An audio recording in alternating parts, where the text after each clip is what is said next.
Saudara, Komisi Pemberantasan Korupsi melibatkan Pusat Pelaporan dan Analisis Transaksi Keuangan atau PPATK mengusut pungli di rumah tahanan KPK.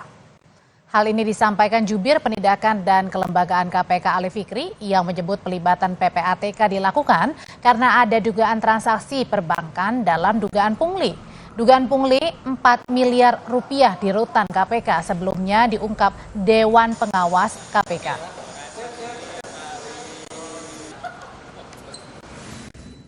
Iya betul, dalam rangka kegiatan penyelidikan yang sedang KPK lakukan atas dugaan tindak pidana korupsi di lingkungan rutan cabang KPK, saat ini tim penyelidik KPK juga telah bekerjasama dengan pihak PPATK untuk mendapatkan laporan hasil analisis transaksi perbankan, dan itu semua tentu sebagai bagian dari satu kesatuan pengumpulan bahan keterangan dan informasi untuk memastikan setelahnya segera kami lakukan analisis dan kesimpulan untuk menemukan pihak-pihak yang dapat dipertanggungjawabkan secara hukum atas dugaan peristiwa dimaksud.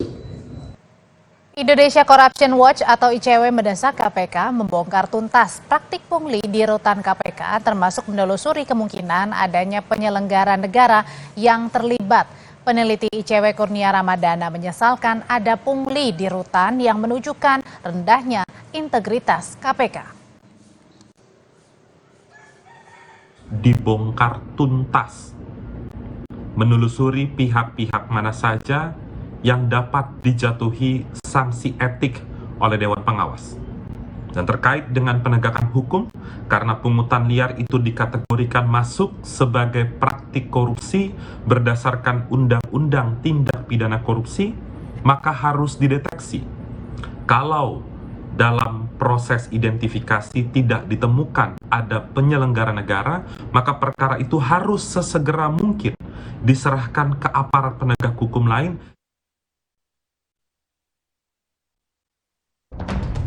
Pungutan yang dilakukan terhadap siapa? Terhadap tahanan-tahanan yang ditahan di rutan KPK. Ini murni temuan Dewan Pengawas, tidak ada pengaduan. Kami sampaikan permohonan maaf untuk seluruh masyarakat Indonesia.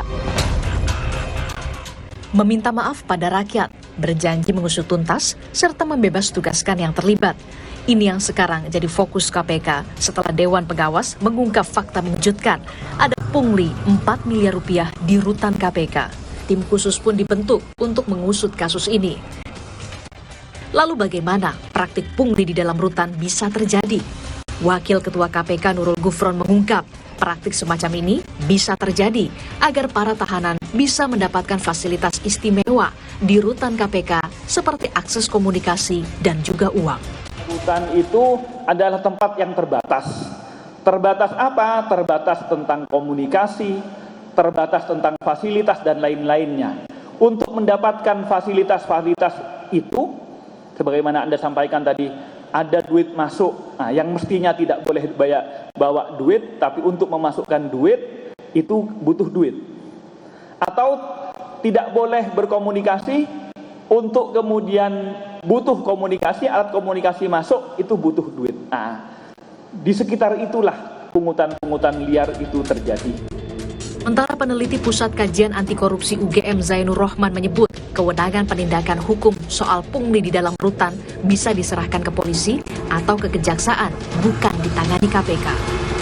KPK hanya berwenang menangani penyelenggara negara, penegak hukum atau korupsi yang nilai kerugian keuangan negaranya di atas 1 miliar. Sedangkan untuk pungli di dalam rutan KPK yang kemungkinan dilakukan oleh pegawai level menengah dan bawah, itu bukan kategori penyelenggara negara. Menjunjung tinggi objektivitas, alangkah baiknya KPK selesaikan penyelidikan, berkasnya serahkan kepada aparat penegak hukum lain, silakan pilih antara kepolisian dan kejaksaan. Diketahui sebelumnya, Rutan Merah Putih KPK diresmikan 2017 yang lalu oleh pimpinan KPK kala itu Agus Raharjo.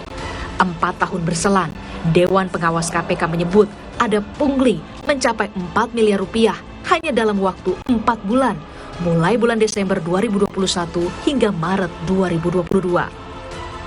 Tentu kasus ini mencoreng KPK yang selama ini menjadi benteng penanganan kasus korupsi. Tim Liputan, Kompas TV. Soal pengusutan kasus pungli, pungutan liar di rutan KPK, sore ini kita akan bahas bersama dengan Kepala Divisi Hukum ICW Lola Esther. Selamat sore, Mbak Lola. Selamat sore, Mbak Udi. Mbak Lola, jadi menurut Mbak Lola dan menurut ICW, apakah kasus pungli 4 miliar ini cukup diselesaikan melalui Satgas KPK internalnya? Tentu tidak ya. Pertama, karena ya kalau dalam konteks penyelesaian dari sisi etik, silakan prosesnya berjalan di internal KPK, tapi kalau dikaitkan dengan atau terkait dengan penegakan hukum pidananya atau dugaan tindak pidana korupsi, itu harusnya diserahkan ke instansi penegak hukum lain. Gitu. Tadi kalau untuk alasan dalam beberapa cuplikan video sebelumnya itu sudah disampaikan bahwa kewenangan KPK itu terbatas, gitu ya. Ada 3 subjek hukum yang jadi domain kewenangannya KPK dalam menangani perkara korupsi. Di luar dari itu bisa diserahkan ke penegak hukum lain. Ditambah kalau misalnya ini ditangani oleh KPK, ada konflik kepentingan di situ karena meskipun mungkin perlu dicek kembali di bawah siapa kemudian pegawai rumah tahanan itu di bawah ampunya gitu ya, tapi paling tidak dalam kerja sehari-hari dia berada di bawah KPK gitu, sehingga kalau misalnya tetap ditangani oleh KPK terlepas dari sudah dibentuk Satgas atau belum, itu sebaiknya diserahkan kepada penegak hukum lain. Jadi meskipun ada dugaan terlibatnya penyelenggara negara atau tidak ada keterlibatan penyelenggara, tetap harus yang diusutnya eksternal ya, bukan pihak internal KPK. Ya, penyusutan sebaiknya diserahkan kepada penegak hukum lain gitu. Bahwa kalau misalnya ada penyelenggara negara, mungkin itu masih bisa dalam domain KPK, tapi kalau strict bicara soal petugas lapas, petugas rutan KPK-nya, yaitu hampir pasti perlu diserahkan ke penegak hukum lain, gitu.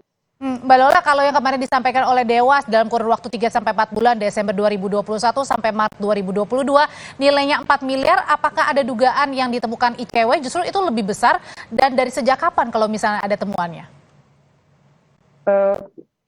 Informasi seperti itu tentu belum kami miliki ya.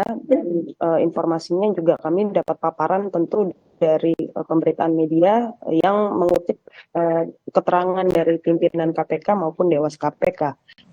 Tapi kalau misal dalam kurun waktu hanya 4 bulan itu kemudian ada besaran sebesar 4 miliar rupiah yang diduga merupakan pungli, patut diduga itu bisa lebih besar nilainya dari itu.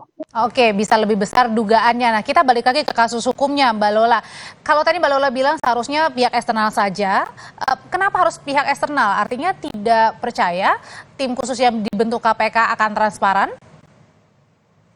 Kami konsisten saja, waktu kasusnya Jaksa Pinangki itu juga kami mendorong agar kasus ditangani oleh KPK. Kenapa demikian? Karena itu membantu meminimalisasi konflik kepentingan yang terjadi di dalamnya gitu. Bayangkan kalau dalam penegakan hukum, organ yang mengampu subjek itu kemudian menjadi yang memeriksa gitu.